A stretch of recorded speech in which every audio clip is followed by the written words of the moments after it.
जय हिंद। चलिए आज हम लोग समझते हैं कि जीडीपी क्या होता है, जीएनपी क्या होता है, एनडीपी क्या होता है, एनएनपी क्या होता है, देश की राष्ट्रीय आय किस पर निकाली जाती है, इनसे जीडीपी से देश को क्या फायदा होता है। आज हम लोग इन सारे कॉन्सेप्ट को बहुत ही गहराई से समझने वाले हैं और बहुत ही सरलता से समझने वाले हैं, बिल्कुल समझ में आ जाएगा। चलिए दोस्तों, तो आज हम लोग क्या पढ़ने वाले हैं, जीडीपी।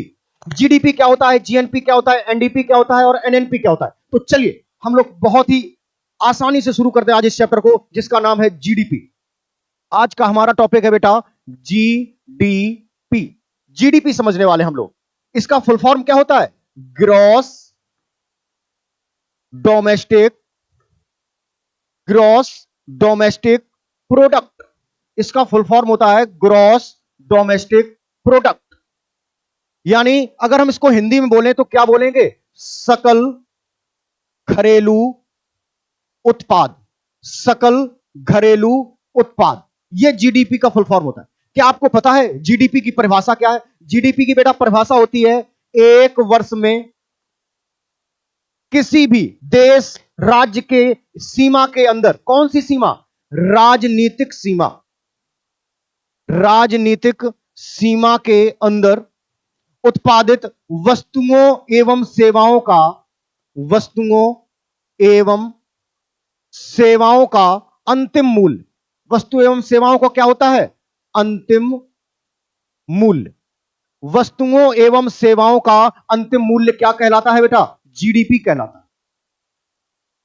जीडीपी का फुल फॉर्म होता है ग्रॉस डोमेस्टिक प्रोडक्ट, यानी सकल घरेलू उत्पाद। इसकी परिभाषा होती है कि एक वर्ष में राजनीतिक सीमा के अंदर उत्पादित वस्तुओं एवं सेवाओं के अंतिम मूल्य को जीडीपी कहा जाता है। अब हमें समझना है पहला पॉइंट, एक वर्ष, यानी जीडीपी हमेशा बेटा वर्ष में निकाली जाती है। प्रत्येक वर्ष यानी एक वर्ष की जीडीपी निकाली जाती है। दूसरा हम लोग पॉइंट समझने वाले हैं, राजनीतिक सीमा। राजनीतिक सीमा क्या होता है, इसको हम लोग यहां से समझते बेटा।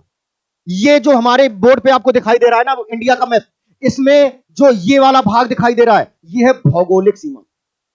ये कौन सी सीमा है बेटा, ये भौगोलिक सीमा है।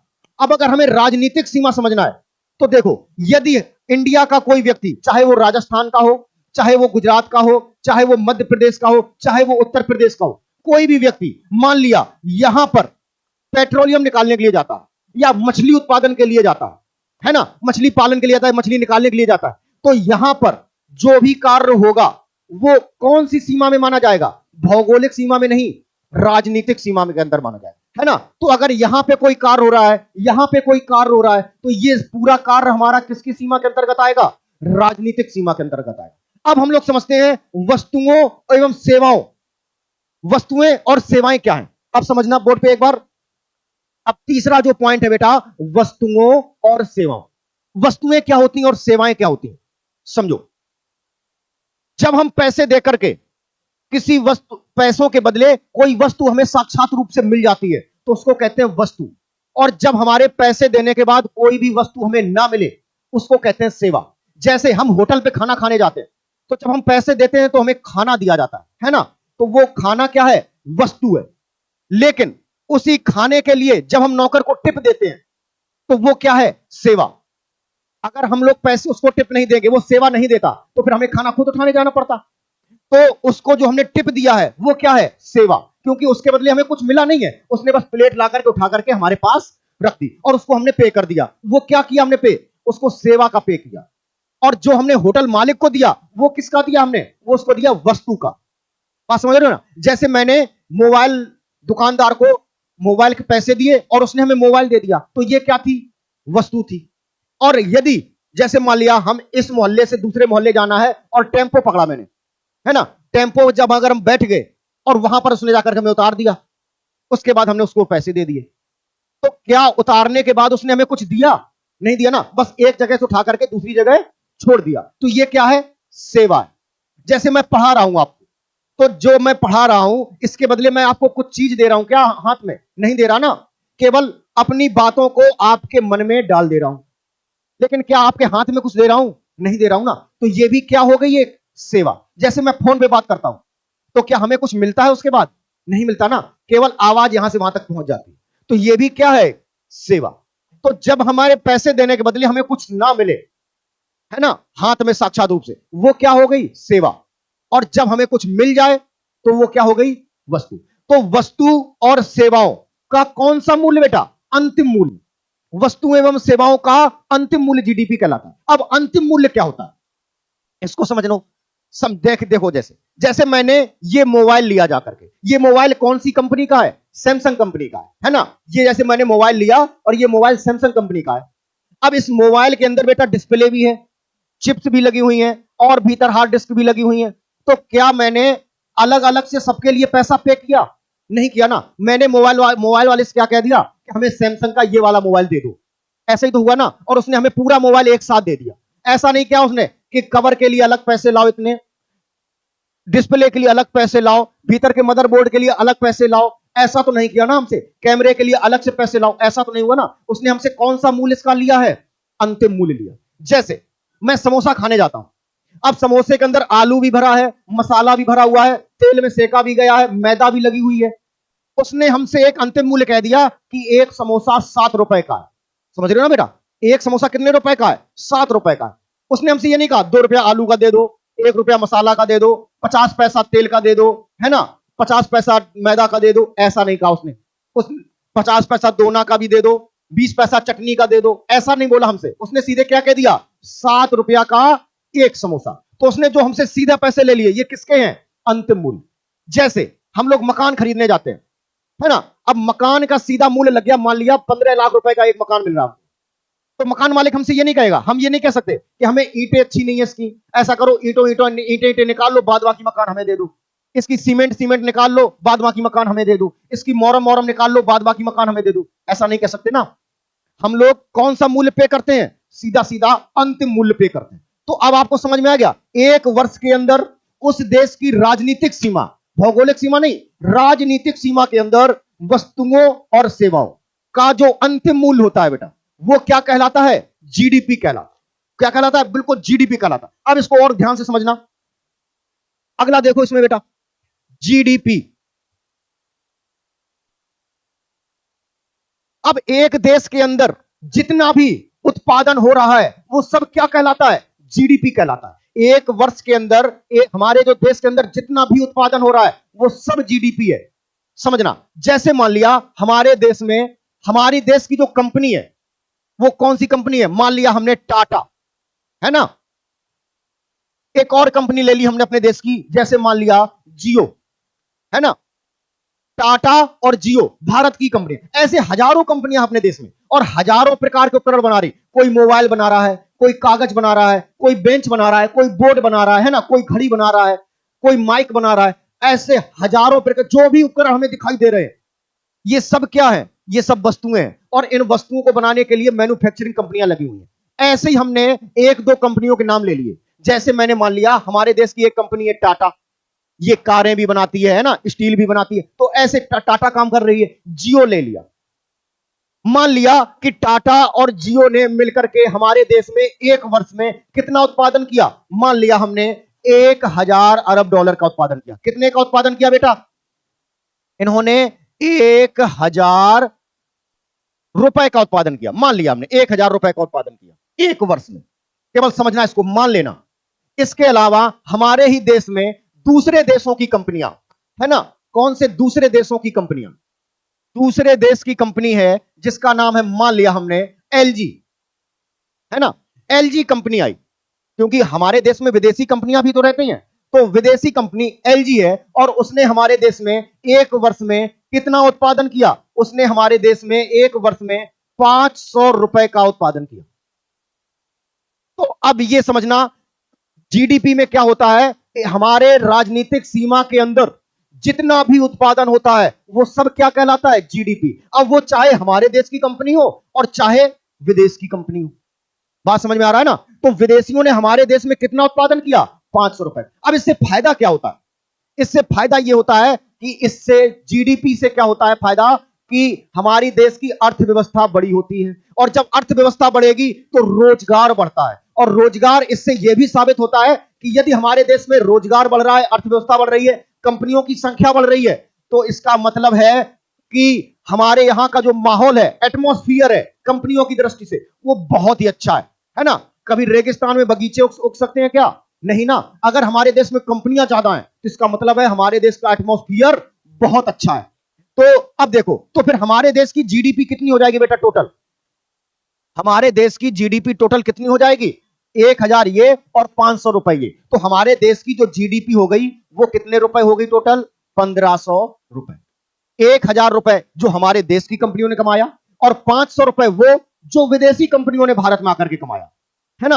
अब देखो, अब कुछ ऐसा भी तो होता है कि भारत के भी कुछ व्यक्ति विदेश में जाकर कमाते हैं। कोई दुबई में कमा रहा है, कोई अमेरिका में नौकरी कर रहा है ना, कोई सऊदी अरब में नौकरी कर रहा है। अलग अलग जगहों पर हमारे देश के लोग नौकरियां करते हैं। कोई चीन में कर रहा है, कोई रूस में नौकरी कर रहा है, कोई दक्षिण कोरिया में कर रहा है। अलग अलग देशों में हमारे ही देश के लोग पैसा कमा रहे हैं। तो जैसे हमने मान लिया हमारे देश का कोई व्यक्ति है जिसका नाम क्या है? गोरेलाल, है ना। हमने मान लिया हमारे देश का व्यक्ति गोरेलाल है जो कहां पर पैसा कमा रहा है? विदेशों में पैसा कमा रहा है। और इन्होंने कितना पैसा कमा लिया? मान लिया इन्होंने 100 रुपए कमा लिए। कितने रुपए कमाए? बाहर जाकर के 100 रुपए कमाए। अब इन तीनों पॉइंट्स को याद रखना। भारतीय कंपनी ने 1000 रुपए कमाए एक साल में। विदेशी कंपनी ने भारत में आकर कितना पैसा कमाया? 500 रुपए कमाया।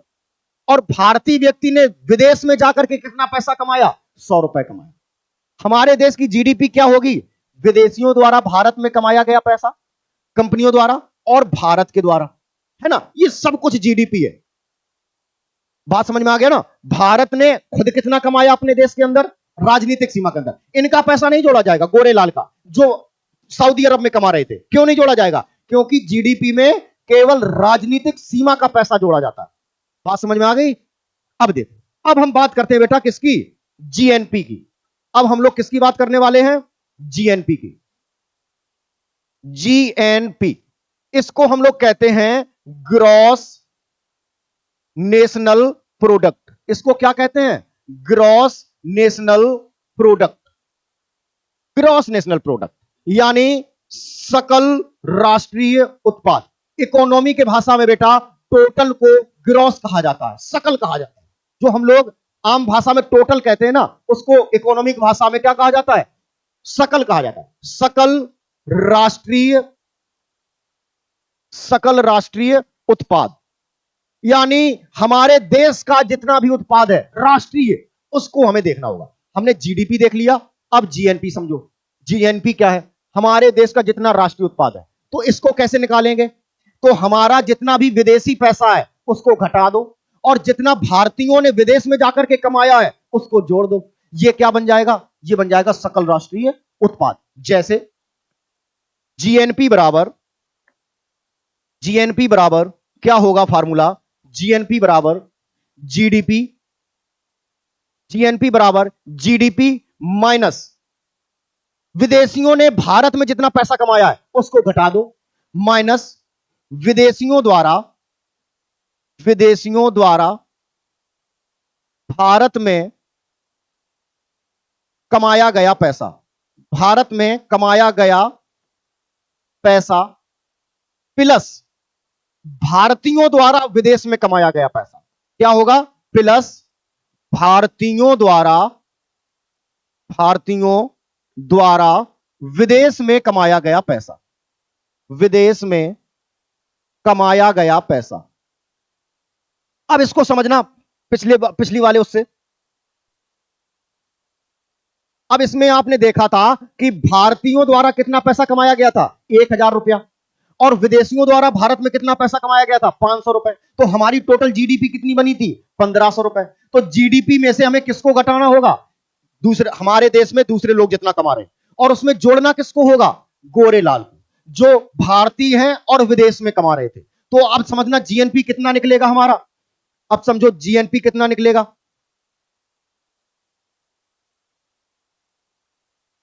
अब जीएनपी हमारा कितना निकलेगा इसको समझना जरा। अब जीएनपी हमारा देखो कितना निकल रहा है बेटा। जीडीपी कितना था हमारा? 1500 रुपए, है ना। इसमें से हमें कितना माइनस करना है? विदेशियों द्वारा कमाया गया पैसा। और विदेशियों ने भारत में कितना पैसा कमाया है? 500 रुपए। और भारतीयों ने विदेश में कितना पैसा कमाया है? 100 रुपए। तो हमें इसको जोड़ देना। तो अब हमारी टोटल जीएनपी कितनी निकल आई? तो टोटल हमारी अब जीएनपी जो निकल आएगी वो कितनी होगी? 1100 रुपए। हमारी जीएनपी कितनी निकल आई है? 1100 रुपए। ये है हमारी जीएनपी। यानी जीडीपी में से विदेशियों द्वारा भारत में कमाया गया पैसा घटा दो और उसमें भारतीयों ने विदेश में जाकर के जो पैसा कमाया है उसको जोड़ दो, तो ये टोटल हमारी क्या निकल आई है? जीएनपी निकल आई। अब जीडीपी और जीएनपी समझ में आ गया। जीडीपी में विदेशियों द्वारा भी भारत में जो कमाया जा सब कुछ जोड़ दिया। इससे फायदा क्या होता है सर? इससे फायदा यह होता है कि इससे हमारे देश की अर्थव्यवस्था बड़ी होती है ना, रोजगार मिलता है। जब कंपनियां ज्यादा लगेंगी तो रोजगार मिलेगा, और जब रोजगार बढ़ेगा तो देश की अर्थव्यवस्था अपने आप बढ़ने लगती है, सुख समृद्धि बढ़ने लगती है। तो जिसकी जितनी ज्यादा बड़ी जीडीपी वो देश उतना ही सुखी और समृद्ध माना जाता है। इसलिए जीडीपी से हमारे देश का भी आकलन होता है।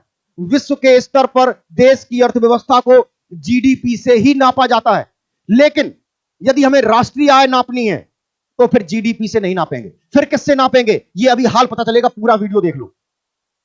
अगला पॉइंट, अब हमने समझ लिया जीएनपी क्या है और जीडीपी क्या है। अब हमें देखना है एनडीपी क्या है और एनएनपी क्या है। बहुत ध्यान से समझना। अब हम लोग समझने वाले हैं एनडीपी,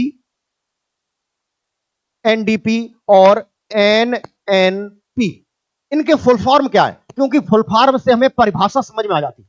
एनडीपी क्या है और एनएनपी क्या है, इसको समझो बेटा। एनडीपी का फुल फॉर्म होता है नेट, नेट डोमेस्टिक प्रोडक्ट। ये क्या है? Net domestic product, net domestic product. और इसका फुल फॉर्म क्या होगा?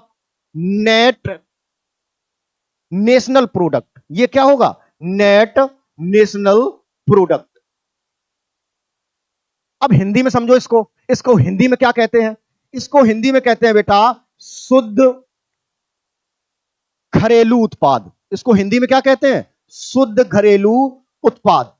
और इसको हिंदी में क्या कहते हैं? शुद्ध राष्ट्रीय उत्पाद। इसको हिंदी में कहते हैं शुद्ध राष्ट्रीय उत्पाद। ये जो एनडीपी है ये किसका बदला हुआ रूप है? ये बेटा बदला हुआ रूप किसका है? ये जीडीपी का बदला हुआ रूप है। बस जीडीपी में से हमने जी को हटा दिया और यहां पर किसको जोड़ दिया है? एन को जोड़ दिया। जी का मतलब था ग्रॉस, यानी सकल, पूरा घरेलू उत्पाद। जितना भी हमारे देश के अंदर उत्पादित हो रहा है, चाहे वो मोबाइल हो, कैमरा हो, कुछ भी हो, बेंच हो, बोर्ड हो, कुछ भी हो, पंखा है, एसी है, लाइट है, जितना भी हमारे देश के अंदर, चाहे हमारे देश की कंपनी चाहे विदेशी कंपनी, जितना भी कमा रहे हैं सब कुछ हमारे देश की जीडीपी में जुड़ जाता था। लेकिन अब हमें क्या करना है? नेट डोमेस्टिक प्रोडक्ट, है ना। अब हमें क्या करना है? देखो, जीडीपी में से जब हम लोग समझो जीएनपी बराबर क्या होता है बेटा, सॉरी एनडीपी बराबर क्या होता है फार्मूला? एनडीपी बराबर, इसको ध्यान से समझना, एनडीपी बराबर फार्मूला क्या होगा? जीडीपी, जीडीपी माइनस मूल्य ह्रास, माइनस या डेप्रेसिएशन, या इसको हम कह सकते हैं मूल्य ह्रास। जीडीपी माइनस मूल्य ह्रास। बात समझ में आ रही ना? मान लिया हमने, अब ये देखो कैसे होता है मूल्य ह्रास। माना हमने एक वर्ष में अपने देश के अंदर 500 अंडे उत्पादित किए। कितने अंडे? 500 अंडे। लेकिन ट्रांसपोर्ट करते समय, एक जगह से दूसरे जगह ट्रांसपोर्ट करते समय उसमें से 200 अंडे टूट गए। अब 500 अंडे टोटल हमने किस में जोड़ दिए थे? जीडीपी में। लेकिन उसमें से हमारी टूट फूट कितने की हो गई? 200 अंडों की। तो अब हमारा जो शुद्ध उत्पाद बचा वो कितने अंडे का बचा? 300 अंडे का बचा। बताओ बचा कि नहीं बचा? जैसे मान लिया हमने 500 बल्ब निर्मित किए एक साल में, माना कि हमने एक साल में 1000 बल्ब निर्मित किए, तो वो सब हमारे जीडीपी में शामिल हो गया। लेकिन ट्रांसपोर्ट करते समय उसमें से 100 बल्ब खराब निकल गए, है ना। एक जगह से दूसरे जगह पहुंचाते समय उसमें से 100 बल्ब खराब निकल गए। तो फिर अब हमारे जो शुद्ध राष्ट्रीय उत्पाद बचेगा, शुद्ध घरेलू उत्पाद, वो कितने रुपए का बचेगा? 900 बल्ब का बचेगा। अब बात समझ में आ रही ना? यानी जब हम जीडीपी में से मूल्य ह्रास यानी डेप्रेसिएशन घटा देते हैं तो हमारे पास क्या बचेगा बेटा? तो हमारे पास बचेगा एनडीपी। बात समझ में आ रही ना? तो हमारे पास क्या बचेगा? एनडीपी। मान लिया हमारी जो जीडीपी कितने रुपए की थी बेटा? मान लिया हमारी जीडीपी जो थी वो थी उतने टाइम हमने कितने की बताई थी बेटा? 1500 रुपए की। हमारी जीडीपी कितने रुपए की थी? 1500 रुपए की। अब इसमें से 300 रुपए की टूट फूट हो गई। कितने रुपए की टूट फूट हो गई? 300 रुपए की टूट फूट हो गई। तो अब हमारी जो एनडीपी बचेगी वो कितने रुपए की बचेगी? वो हमारी बचेगी 1200 रुपए की। 1200 रुपया ये हमारी क्या निकली? एनडीपी। बात समझ में आ गई? अब लेकिन ध्यान देना कि अगर जब हमने बताया था जो हमारी जीडीपी निकली थी वो कितनी रुपए निकली थी? 1500 रुपए निकली थी।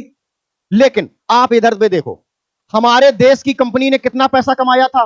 1000। और विदेश की कंपनी ने कितना पैसा कमाया था? 500। अगर टूट फूट हुई है तो भारतीय कंपनी के सामान की भी हुई होगी और विदेशी कंपनी के सामान की भी हुई होगी। और हमने टोटल टूट फूट बता दिया आपको 300 रुपए। तो इसका मतलब है कुछ सामान इनका टूटा होगा, कुछ सामान इनका भी टूटा होगा। नहीं होगा? तो हमने मान लिया 300 रुपए में से 200 रुपए की टूट फूट भारतीय कंपनी की हुई और 100 रुपए की टूट फूट विदेशी कंपनी की हुई, है ना? आप ध्यान से समझना, 200 रुपए की टूट फूट भारतीय कंपनी की और 100 रुपए की टूट फूट हुई विदेशी कंपनी की। अब समझो, अब हम आएंगे किस पर? एनएनपी पर। किस पर आना है हमें? एनएनपी पर। अब आ जाते हैं एनएनपी पर। यहां तक हो गया ना क्लियर? हमने टोटल टूट फूट हमने घटा दी यहां पर 300 रुपए और हमारी एनडीपी आ गई थी 1200 रुपए। अब हम आते हैं अगले पॉइंट पर जिसका नाम है एनएनपी।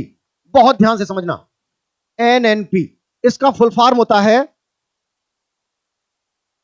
इसका फुल फॉर्म होता है नेट नेशनल प्रोडक्ट। इसका फुल फॉर्म क्या होता है? Net national product. Net national product यानी शुद्ध राष्ट्रीय उत्पाद। इसका फुल फॉर्म क्या है? शुद्ध राष्ट्रीय उत्पाद। शुद्ध राष्ट्रीय उत्पाद यानी ऐसा उत्पाद जो हमारे देश के अंदर ही हो, हमारे देश का शुद्ध पैसा भी हो और बिल्कुल शुद्ध हो और हमारे देश का हो, ऐसा। अब इसको समझना, यह कैसे निकाला जाता है? इसमें बेटा इसको देखो, एनएनपी बराबर क्या होता है? एनएनपी बराबर जीएनपी। एनएनपी बराबर जीएनपी माइनस डिप्रेसिएशन यानी मूल्य ह्रास। मूल्य ह्रास। एनएनपी बराबर जीएनपी माइनस मूल्य ह्रास। अब ये क्या आपको पता है कि जीएनपी क्या था? क्या बता सकते हो जीएनपी क्या था? जीएनपी क्या था? जीएनपी क्या था? ध्यान से समझो पीछे, ये देखो जीएनपी निकला हुआ है। जीएनपी क्या था? जीडीपी माइनस विदेशियों द्वारा भारत में कमाया गया पैसा हटा दो और भारतीयों द्वारा विदेश में कमाया गया पैसा जोड़ दो। ये क्या था? जीएनपी। यही तो था जीएनपी। अब जीएनपी में से देखो, जीएनपी में हमें क्या करना होगा? हमें इसमें क्या करना होगा? भारतीयों द्वारा कमाया गया जो पैसा है उसको, जो टूट फूट है उसको घटानी होगी केवल, क्योंकि हमें इसमें विदेशियों का पैसा तो शामिल है ही नहीं। अब समझना, इसमें देखो जो ये 500 रुपए हैं विदेशियों द्वारा कमाए गए, ये इसमें जुड़े हुए हैं? नहीं जुड़े हुए। तो अब हमने जो 200 रुपए वहां पे घटाए थे, 100 रुपए घटाए थे विदेशियों द्वारा कमाए हुए टूट फूट वाले, वो इसमें हमें क्या करने होंगे? माइनस करने होंगे। बात समझ में आ रही ना? तो अब हम लोग क्या करेंगे इसमें? जीएनपी हमारी कितनी निकली थी बेटा? 1100 रुपए। अब जीएनपी में से हम लोग किसको घटाएंगे? मूल्य ह्रास। और भारतीयों का मूल्य ह्रास कितने रुपए था? ये देखो, भारतीयों का मूल्य ह्रास कितने रुपए था? ये देखो, ये लिखा है, भारतीयों का मूल्य ह्रास कितने रुपए था? 200 रुपए। और विदेशियों का मूल्य ह्रास कितने रुपए था? 100 रुपए। तो अब हमें इसमें से केवल किसको घटाना होगा? भारतीयों का मूल्य ह्रास घटाना होगा। तो अब हमारी एनएनपी कितनी निकलेगी? अब हमारी एनएनपी निकल आएगी, कितनी निकलेगी जल्दी से बताओ? अब हमारी एनएनपी निकलेगी, जीएनपी कितनी है? जीएनपी है 1100 रुपए और इसमें से हमें मूल्य ह्रास किसका घटाना है? भारतीयों वाला। तो भारतीयों का मूल्य ह्रास घटाओगे कितने रुपए? 200 रुपए। तो एनएनपी हमारी कितने रुपए निकल आएगी? 900 रुपए। अब बात समझ में आ गई? अब जो ये 900 रुपए है ना बेटा, ये हमारे देश का कैसा पैसा है? ये हमारे देश का शुद्ध राष्ट्रीय उत्पाद है। इसमें विदेशियों का कोई भी हिस्सा शामिल नहीं है।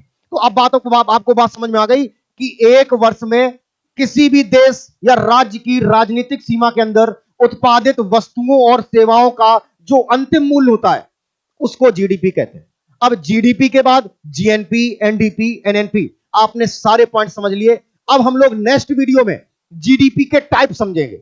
जीडीपी कितने प्रकार की होती है, जीडीपी मार्केट प्राइस क्या होती है, जीडीपी फैक्टर प्राइस क्या होती है, नॉमिनल जीडीपी क्या होती है, रियल जीडीपी क्या होती है, पीपीपी जीडीपी क्या होती है। तो अगले वीडियो में हम लोग इन सारे 5 प्रकार की जो जीडीपी है इन सभी प्रकारों को समझेंगे। तब तक के लिए हमसे जुड़े रहिए रोजगार विद डीएसएल चैनल के साथ। मैं विवान द्विवेदी आपको सारे कॉन्सेप्ट ऐसे ही क्लियर कराऊंगा। तब तक के लिए जय हिंद, जय भारत, वंदे मातरम।